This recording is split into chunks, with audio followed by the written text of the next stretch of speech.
Hello, everyone, and welcome to the Cal-a-Vie podcast. I'm Kira Oliver. Today we have an amazing guest, Jill Miller. She is the co-founder of Tune-Up Fitness Worldwide and creator of the self-care fitness formats Yoga Tune-Up and the Role Model Method. You're going to hear way more about this in just a moment.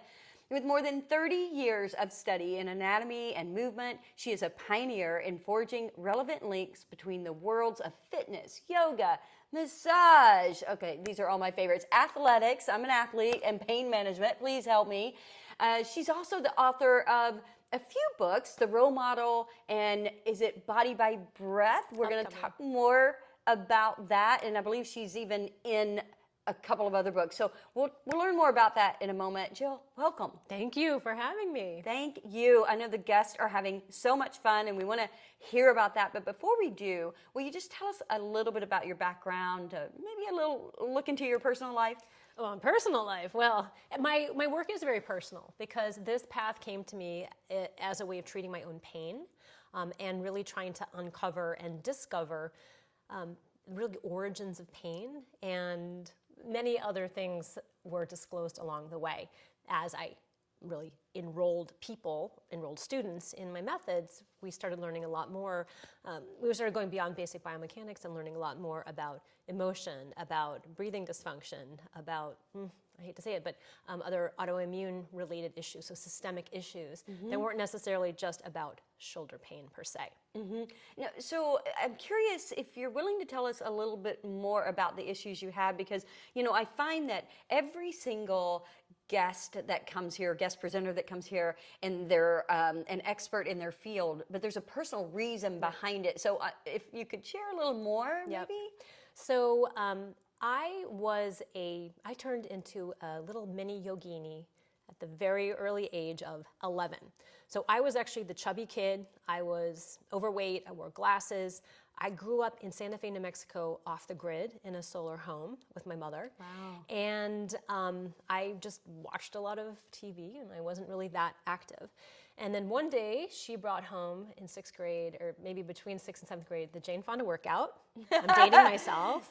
And the Raquel Welch yoga video. Yeah. Do you remember the Raquel Welch yoga video? What is it? The Raquel Welch yoga video. video. Oh, yes, yes, okay. So when I say we lived off the grid, we didn't have TV reception, so we just played beta videos. That was our entertainment, child of the 70s and 80s. And so we started doing these exercise programs together, Jane and Raquel, and I got hooked, and they brought me into my body. But something else happened that was pretty perilous, was I really became addicted to them. And I became an exercise fanatic. And that took me into eating disorders for the next 10 years. Now, those videos weren't the cause of my eating disorder. Right. I grew up in a broken home. We had many divorces, many sudden traumatic events in my background. And so I started going after my body to find comfort and solace. I didn't turn to drugs or alcohol. Exercise was my medication. Right. And specifically yoga really turned into that. Excuse me. That's the clap. Okay. So when I went to college, I went to university at Northwestern in Chicago. I was bulimic at that time. So I was 18, 19 years old, and it was very ritualistic for me. I was enrolled in the dance and performing arts major there, but this was my little secret that I had on the side. But I was looking for healing. I was reading about bulimia, and I was also reading about orthorexia and over-exercising. And this was in 1989, 1990, so it wasn't really blown out. People didn't really know about these conditions on a mass level like they know now. So I was really doing my own, research around that. As we get to talking more, you'll find out that I'm a researcher. This is just something I love to know, why I'm behaving in the way I am, why my drives are the way they are. And I ended up confessing to, I started studying massage on the side, by the way. I'm enrolled full-time in university, but I started studying shiatsu massage. And in shiatsu massage, in this specific form I learned, one of the fundamental places where you press into the body is in the abdomen. And so my teacher, I used myself as the guinea pig. I would often raise my hand to be the demo. When my teacher pressed into my abdomen for the first time, and this is an abdomen that had been, regularly abused, binging and purging, not really being able to process emotions because I didn't know what was affecting me. But when he put his hand on my abdomen, I remember feeling for the first time a sense of connection, a sense of rootedness, a sense of belonging in my body and peace in my body that I had never felt before. Simultaneously, I confessed to, I did work study also at another place, at a yoga studio, because I was totally into yoga, even though I was majoring, in movement and performance at school. I was doing all this stuff on the side. And I told him I had a hard time feeling my abs. And I knew this because my roommate was pre-med, and she would take Pilates classes with me, and she would always complain that she was sore in her abs after the workout, and I would never get sore. So I knew I was totally disconnected from my abs. I knew it was connected to the bulimia. I knew that this massage thing, there was something in it. And I confessed to them the same thing. I confessed to them that I had the bulimia and that I couldn't feel my abs. And so she suggested that I lay face down on this beanbag-shaped object, hamburger bun-shaped object, rather, that was shaped like a stuffed with sand. Put it on my belly, lay face down, and breathe. And that was when I started to finally feel beyond what I now know is visceral pain. I had emotional pain. I had visceral pain. I was finally able to let go of what I had been trying to get rid of all along. So I started to routinely do abdominal massage on myself in my dorm room. And that was a pivotal thing for helping me to stop running from all my problems and to really tune in to my emotions and tune into my body and begin the process of healing, the very long process of healing from those eating disorders. And so I guess if I leap forward dozens of years, I ended up modeling a system of movement, self-massage, corrective exercise, many things borrowed from yoga, many things borrowed from shiatsu, many things borrowed from orthopedic manual massage, and spun them into a fitness modality where people could find and heal their body's blind spots, whether that was from neck pain or that was from disconnect to certain parts of their body, where they were healing from physical or emotional trauma. They could actually do that in connection with other people in a classroom, and that's where I am today with Yoga Tune-Up and the Role Model Method. That is phenomenal. Do you work with therapists? Do you train therapists to then use these products? So we have... It sounds like a perfect match. It is. So that's what's interesting is we have so many different tribes that come and train with us or use the work in their own clinical practice. So we have physical therapists, occupational therapists, chiropractors, mental health professionals, athletic trainers, coaches, because your body has things it wants to tell you. Right. But if we would just listen.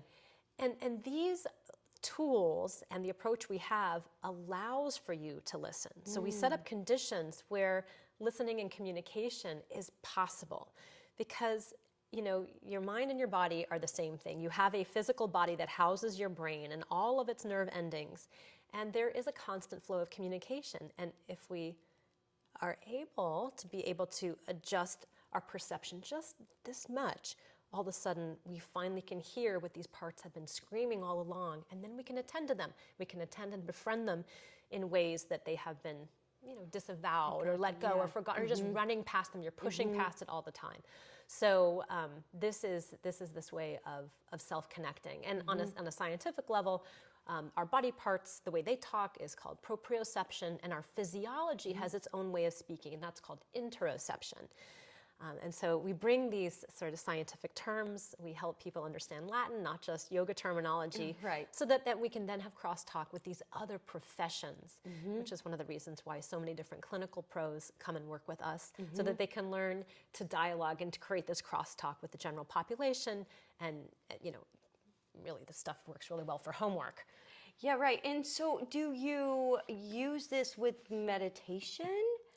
or do you see that happening also? Yeah, well, I would say that, I mean, meditation is such a huge term, right? And there's so many different tributaries we can explore when we talk about meditation, but awareness is the big blanket. Like, can we become more aware than we were aware? Right. And so we do use something within the classes called sankalpa, which in the Western term we can say mindset. So we offer students lots of different mindsets that acts as an executive host of the experience. So for example, today's class, I suggested to the students that they may want to adopt this phrase, I embody my body. I embody my body. Nobody else can embody your body. Nobody else can feel your feels.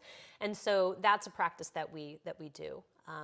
During COVID, I opened an online classroom, and so many new sankalpas had to come up because we needed to feel safe at home. And so, sankalpas that affiliated with that are, I am a safe place, or my breath is welcome here. Things like that. So that really helps people to orient their mind so that they can then host their body's experience. Because if the body doesn't feel welcome to come to the party, there's going to always be that resistance.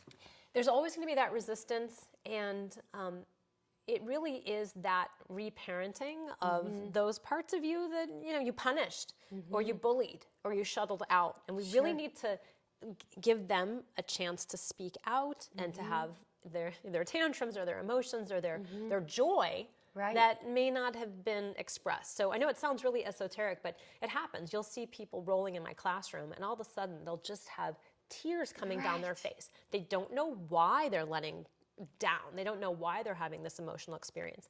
Whereas other people might start laughing uncontrollably because, there's emotion all over our body. It's not just in your brain. It's not just in your foot. It's all over. And we really want to responsibly set the stage or set a classroom environment or an individual environment where all the parts of you are welcome here. Yeah.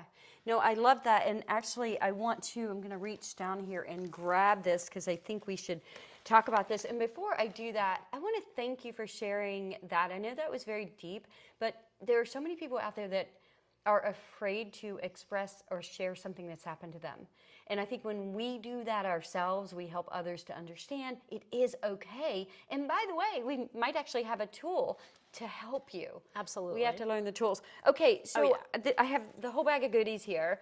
And so what can you tell us about? I mean, what should we talk about here? So I've got three programs. More than that, I have actually many programs, but the two main programs that I bring down to you guys are Yoga Tune-Up and the Role Model Method. So Yoga Tune-Up is really a movement-based program that brings in best practices from yoga, corrective exercise, and incorporates self-massage, which we're going to talk about with the role model, and mindset work to help you live better in your body and identify these body blind spots. The role model method is a self-massage approach that uses a number of different soft, grippy balls to help you embody your body. We teach you how to track through different body regions that you may not know about anatomically. It's not just your knee. There's more going on there than just your knee. And probably your knee has problems because there's something going on with your hip. So the therapy ball work is really great at identifying areas of underuse, overuse, misuse, abuse, or body confusion. Like some of the parts of our body are just shut down. They're numb because this brain to body and body to brain highway isn't ignited. And that's through both our sensory and motor output. So we use the therapy balls and there's four different sizes. There's the smallest are the Yoga Tune-Up balls. The medium size are Therapy Ball Plus, and then this larger one that looks like a softball is the Alpha Ball. And then we have an inflated ball too. There's probably one inside your bag that is air-filled. It's called the Gorgeous Ball, and this is one that... Not inflated yet, but Not inflated yet. This is one that we use for the torso, for breath training, for postural informing biofeedback. And, oh God, I mean, they're all my favorite balls, but I think that's my favorite ball in the whole wide world. Okay. Yeah. So these are the tools that we use. And they have important virtues. They're grippy and they're pliable. They have a softness to them, and that softness is key. I'm also a researcher in self-myofascial release, so this would technically fall under the umbrella of self-myofascial release. But what evidence has found is that harder tools ignite a muscle bracing response in the body. And so you're using your foam roller and it hurts. And it hurts because, one, you probably have pain there, but two, your nervous system ignites its defensive protective response when something's going to poke at it. And so you may be just rolling against your own tension. What the softer balls do is it's able, through the softer pressure, to mimic the hands of a massage therapist or the tender touch of a mother, and that's able to really disarm your bracing response. You're not defending yourself against the rolling. You can actually allow it in to do the therapy to get to the tissue target. Right. Okay, so this is obviously for anyone. I'm an athlete, so I'm super attracted to this because I'm in constant like crave mode of massage. Yes. And yes, sometimes it hurts, but I have learned, and I've used these. I absolutely love them. I've stayed still in certain spots, and I will literally feel the release. Yes. So can you talk in detail about that? Oh my goodness, yeah. So there's 9 different foundational techniques that we use in role model, in the role model method. And some of them involve stillness, which would be akin to a local stretch in tissue, and others involve movement of joints. Others involve just the ball twizzling or twirling into the local tissue to try to move different tissue layers in and amongst each other. So one of the concepts that would be really helpful for listeners to learn is that I work in the whole body, but I'm extremely interested and spend a lot of time in the fields of fascia and fascia research. So fascia is our ubiquitous connective tissue that if you've ever eaten chicken and you pull the fat off the chicken, layer, this membranous stuff. But that's not the only fascia layer we have. We have many different fascia layers all over the body, and these fascia layers really run from just underneath the skin all the way to the bone. They run from foot to face, inside out, and back again. They're surrounding your organs. They're holding you up on the inside. So we really float on the inside of our body, and our fascial tissue is our scaffolding network. And it rolls, it laces every single layer of your muscle cells, bundles of muscle cells, whole muscle groups together. And so when we roll one local area, like say we roll our foot, we did this yesterday in the class, we did a foot to hip thing. I was trying to help the students with their hiking. A lot of people were hiking and they weren't getting their knees straight. They weren't getting their heel well behind them to push off the hill and to go up. This is a really big problem. If you can't get your calf to stretch or your knee to extend, you're really not using your glutes to go uphill, you're using your quads. And then their hip flexors are sore, their low back is sore, their neck ends up hurting, and they end up spending more time in the massage room, which is great, but it would be better to correct it at its origin. And so we were doing a lot of different foot rolling exercises. You have 26 bones in your feet and 33 joints. There's a lot to do down there, but it affects the entire chain all the way up to the skull. My colleague Tom Myers of Anatomy Trains, he's mapped the way fascia interacts on a tensional way throughout your body. He and I have done many programs together. His mapping of fascial anatomy is one of the clearest and easiest to follow. A lot of trainers work with this, people in functional movement space work with this. So this is a credible and verified tensional network that you'll see across many modalities here. I mean, I see the personal trainers working from this universal concept that we're not just working with muscles, but we're working with continuities, right? So as your foot falls or doesn't fall, your neck may or may fall off. So, I mean, I'm exaggerating, but we can really address global issues even from a local standpoint in the fascial network. So we rolled the foot, and that ended up helping not only foot pain, but it also helped with the hip extension. People were able to walk around the room with a completely different hip after they rolled their foot. Right, and they could tell because we only rolled one foot, I made them walk, and their other hip was doing way more labor than it needed to. No, that's amazing, and I can imagine it really helps with your posture and just all the different things. As a runner, an endurance athlete, I really try to pay attention to my form in that process so that I'm not again, being wonky out there, you know, and I'm really like having good posture. And when I lift my head like there's a string, Yep. my form is so much better. And in fact, I'm faster. I run faster. Well, the thing is when you roll, the stimulation of the rolling on the soft tissue, what it does is it helps to eradicate what we call agglomeration, the gluiness, the stiffness, the stuckness in the connective tissue that doesn't allow your muscles to fully lengthen nor fully contract.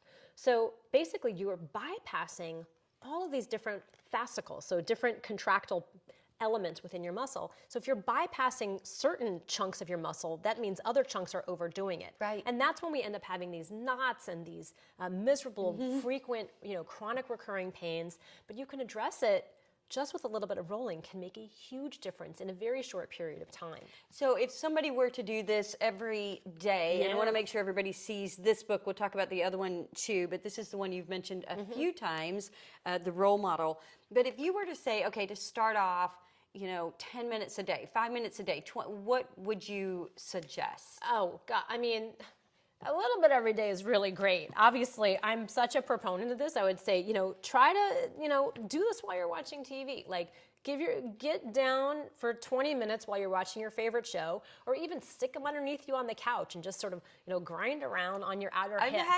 I've taken them on the plane with me. Oh yeah, for sure. While traveling. Put them in the car, behind in the car. your seat. I mean, I use the Coregeous ball. I deflate it a little bit. It's the perfect backrest for train rides or plane rides. It's so supportive. Even my office chair, sometimes you'll just find yourself slumping. You just place it right behind the low thoracic spine, and all of a sudden you're upright and you're getting a little massage at the same time. So you can put all your mindset work into it. Like I said at the beginning, we love to host it, but you can also do it mindlessly and get a benefit. I love that. Okay, Kelly Starrett. Yeah. You've done a lot of work with Kelly. Yes. Talk about that. Kelly is a longtime friend. He also wrote the foreword to my book. He is oh my gosh, he is just mega in the training and CrossFit and athletic space. He's a physical therapist, and he and I were doing the same thing. I was doing for the yoga space what he was doing for the CrossFit space in parallel tracks years ago. We discovered each other about 14 years ago through a mutual student introduced us, and it was just like fireworks. And I didn't realize that anybody else was doing this self-care fix-it stuff, using different lingo, using different, he was using free weights and bars and this and that and hard tools. And I was doing the same thing with yoga blocks and walls in square yoga studios, and then my soft gushy balls. And I was introduced to him, and the first thing I taught him was some deep gut work, like I shared with you, as well as shared a number of techniques that help improve breathing mechanics. And what I didn't know about Kelly, because he started to have a tear roll down his face, is that he was a lifelong asthmatic. And there was still one part of his own sort of fix-it strategy he hadn't been able to quote-unquote hack. And it had to do with the motion of his intercostals and his diaphragm, really the big engine of breathing. And so when I introduced him to this work, he was just like, you're my friend forever, and let's do stuff together. And so we have a program also called Treat While You Train. That's a video program that I have on my website. Oh, that sounds amazing. And so that takes me to the breath work and talk about the book, because that's about that as well. I just shared with you before we started a new breath work that I had done that just brought tears to my face. And it was amazing. Oh, I'm so happy to hear that. So Kelly and I collaborated on these little mobility WOD videos on his YouTube channel. And then it's a longer story, but his publisher, so he has a book called Becoming a Separate Leopard, his publisher reached out to me because they loved my work, and they said, we want to publish your book. And I said, well, I don't have a book. And they said, well, write one and we'll publish it. And so what I wanted to do, and this was a decade ago, I wanted to write my core and breath approach.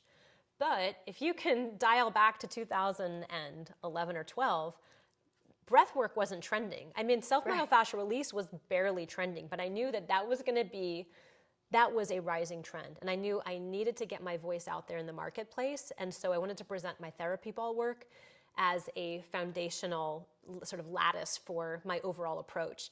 So I wrote the role model, and then after the role model, immediately they're like, what's your next book? Because they loved it.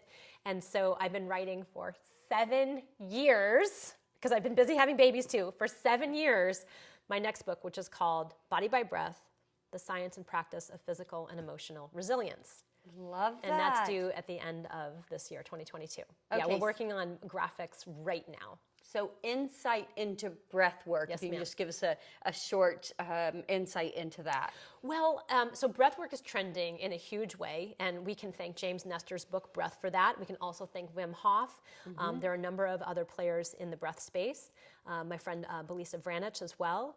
And how my approach supports and helps the overall movement is that, breathing is accessible to everybody.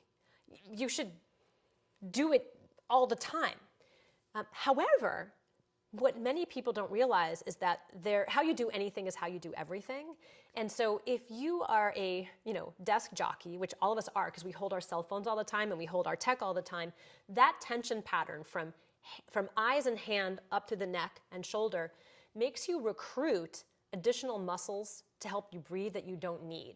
And I call these the stress muscles of respiration. They happen to be the stuff in the shoulders and collarbones. So often when you tell somebody who's not educated in breath training, take a deep breath, a lot of the times they'll go, and they'll lift those shoulders up to their ears, which is the last thing you want to be doing. That is not going to give you a relaxing breath. In fact, that's going to start igniting a sympathetic response. It's going to start igniting a little demi-anxiousness in your body.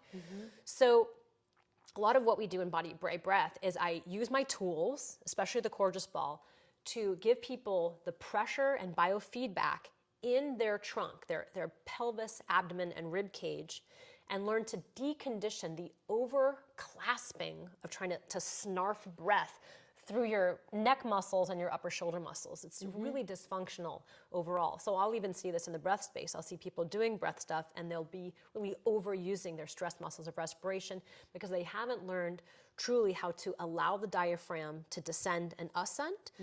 And that can be impeded because you have scar tissue in your abdomen or you've had a back or chest surgery. And so these tissues need to be retrained. Also, if you are an over-exerciser and you just love doing crunches so much, you have stiff and sticky core muscles. People always like, what? Uh-oh. But you would be shocked at how unnormal abdomens are. There should be a certain amount of glide. In the fascial space, we talk about fascial tissues being able to glide amongst each other. That optimizes what we call a length-tension relationship, the ability for muscles to both contract and lengthen.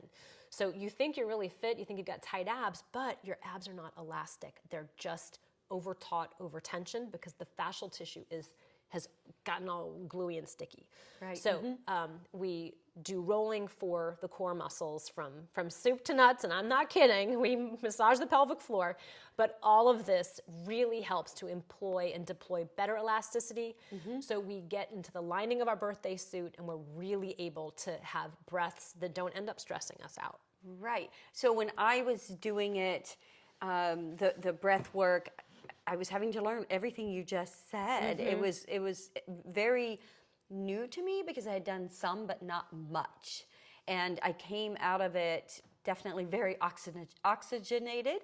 I even noticed that my workouts the next day were better. Sure, Yeah, absolutely. for the next 2 days Yes. even. And there was some brain clarity also that happened with that. And I did do the cold plunge, which I think you're an advocate of that. And Yes, yeah. I personally can't do it anymore. I used to do it all the time when I was a dancer, but I can't plunge anymore because I have this weird cold reaction. I get hives everywhere, even if I hold a glass of ice water for too long. But I am a huge supporter of cold plunge. One should do it if one can tolerate it and doesn't have a histamine reaction like I do. Yeah, no, it was amazing. Okay, I love that. And we've mentioned 2 books, but you're in another book, did you say? So my colleague David Lazondak, who's a fascia researcher, he recently edited a book called Fascia Function and Medical Applications. So it's my first medical textbook, but I wrote a chapter on self-myofascial release in there, and that's produced by CRC Press.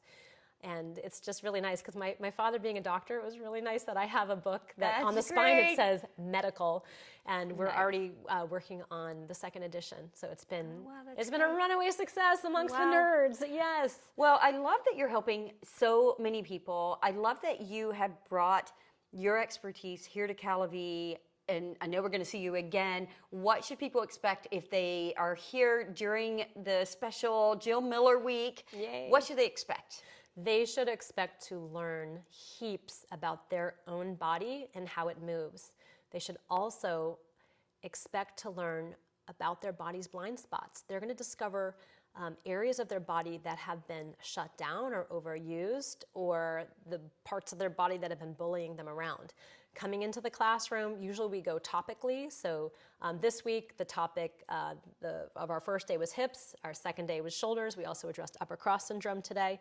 And I'll give you some feedback about one of the students today. She says, I'm always working on my posture. I'm always, doing spine work and trying to be more upright. She did a 1-hour shoulder class with me, and she's like, I didn't realize that my shoulders were pulling my spine over all the time. All I had to do was address my shoulders, and now making me want to sit up they're straighter. resting on my body instead of pulling me forward. So it's like we're often going after the part that hurts, but we don't realize that there's this other part pulling us around, and that is the way this fascial fabric works. It's not fabric. I mean, it's more than just fabric, but to use the illustration. So you will roll, you will move, you will breathe, you will mindset, you will have a lot of ball jokes, because it's never not funny when you're talking about balls. And you'll be asking yourself a lot of questions about how your life has been conforming you, right? Our body conforms to the forms in our life. And so maybe I need to, maybe I need to get rid of my heels for a while. Maybe I need to work on walking barefoot longer. Maybe I need to do more toe exercise. Maybe I need to spend a little bit more time doing deep breathing where I'm not using my shoulders as earrings when I'm breathing. So you're going to learn a lot of stuff.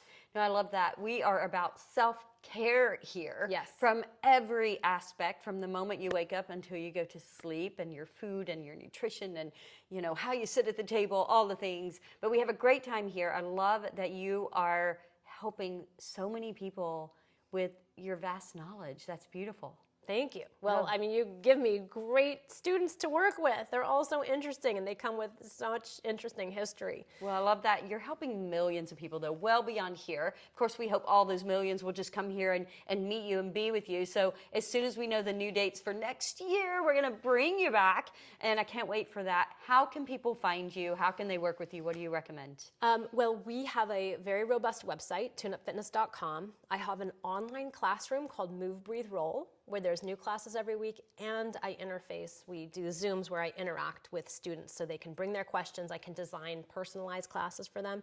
I also do one-on-ones, but my biggest interest is in educating educators. We have about 500 teachers worldwide that lead the work, so you can always That's amazing. find instructors by putting your zip code in. Yeah. We have instructors who work here at Cal-a-Vie who've trained with me as well, which is a wonderful thing. We have a over decade-long relationship with myself and the fitness staff here.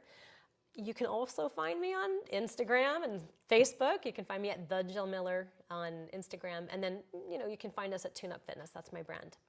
Wonderful. The Jill Miller. Gosh, thank you. I mean, it's amazing what you're doing. I cannot wait to get back on my balls. I really appreciate that so much, and educating us today and well beyond today. Thank you for being here. Thank you for having me.